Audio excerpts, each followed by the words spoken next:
Grandpa plays Alien Isolation, Mission 12. It appears that I saw the last of the alien in Mission 10 when the Marshal, who I thought was a decent human being, jettisoned the portion of the space station with the alien in it into the gas giant. The problem was that I was still in that part of the station too. Being the tenacious Ripley, I made it back to the main station where my new objective was to find and confront the Marshal.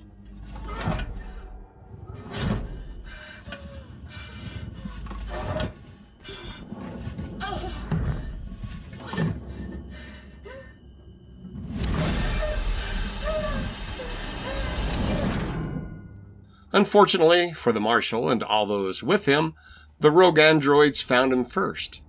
I find only a room full of bodies. It seems my new challenge is shutting down the murderous androids. I have to admit that no longer having to worry about the alien dropping out of the nearest vent is a big relief.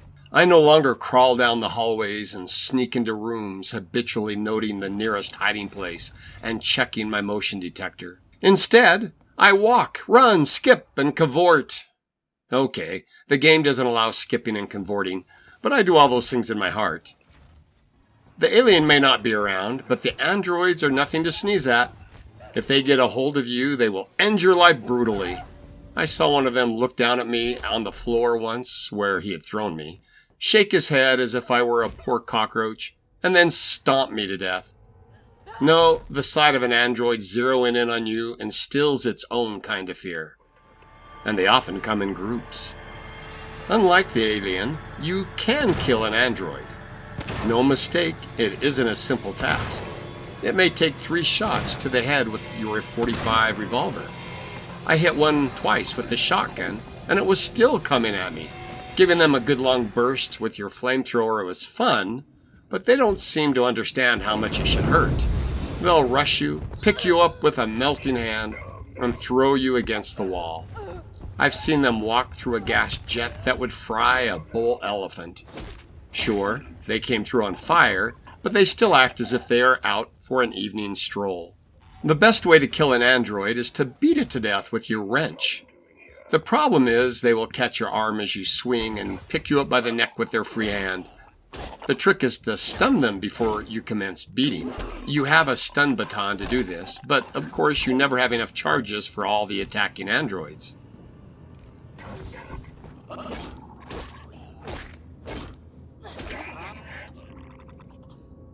The best weapon against groups of attacking androids is the EMP grenade. It will temporarily stun 4 or 5 at once. Then you run in with the wrench and start whacking away. You have to build EMP grenades from parts you find while searching rooms. You can collect parts for several grenades, but you can only have 3 built at a time. You will want to use your grenades wisely, and then build more when you are between android encounters. In Mission 12, I came into a room with 8 deactivated androids standing on either side of a walkway to a locked door. It doesn't take a genius to realize that unlocking that door is going to somehow bring these androids to life. After rather awkwardly fending off a single android attack, I made it through the door before the other androids were fully activated.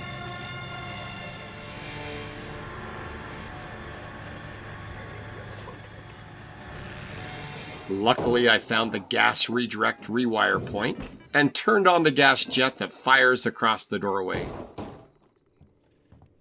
Then I went back into the room that is laden with health injectors, EMP mines, and other weapons. Yes, these were clear signs that something was going down.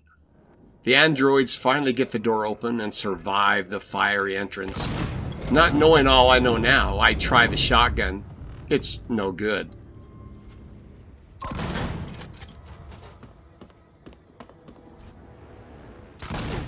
I get beat up a bit, but keep my head and finally pull out an EMP grenade.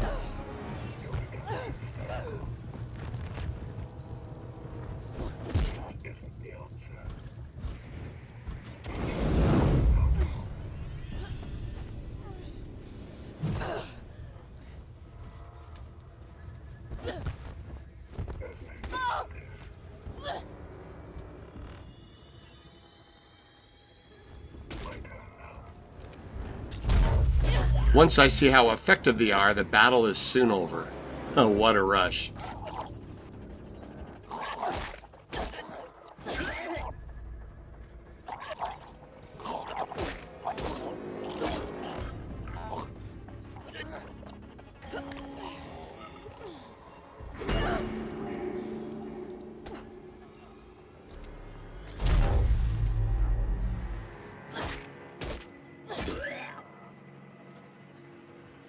The problem is I didn't do what the game designers wanted me to do next. I needed a pass card to get through the next locked door. I checked all the dead humans in the room and didn't find the pass card. My objective was to reach my teammate. Looking on my map, I thought I might have missed a different route, so I leave the area and backtrack. Somewhere along the line, I save the game. After being totally lost, I read a walkthrough and learned the pass card was on one of the dead androids.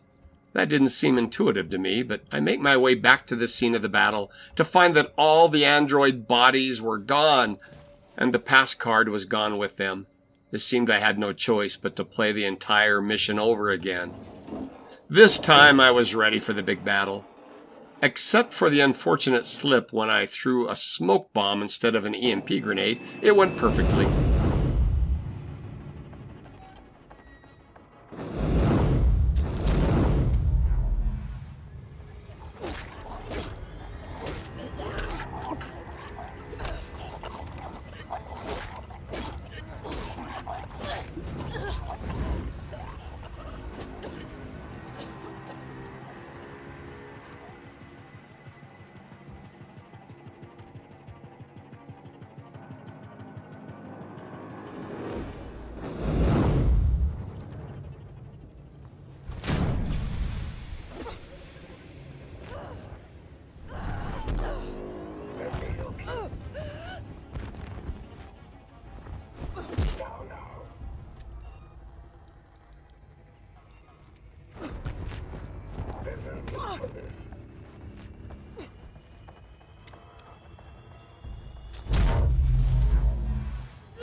I would have used only 2 grenades if the last android wasn't hidden by the smoke I had inadvertently unleashed. It was a lot of fun.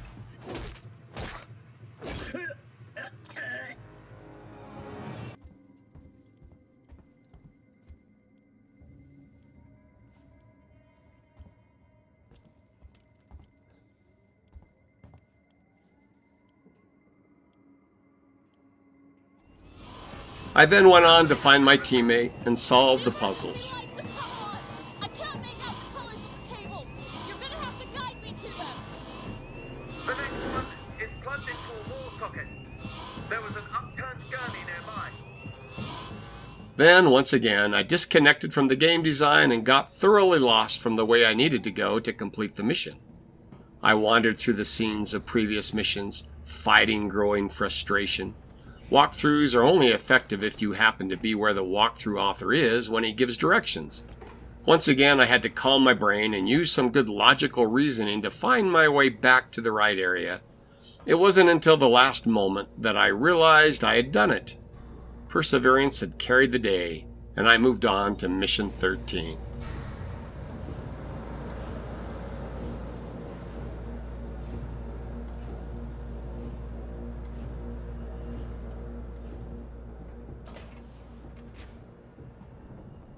Come back for more Grandpa Plays Alien Isolation.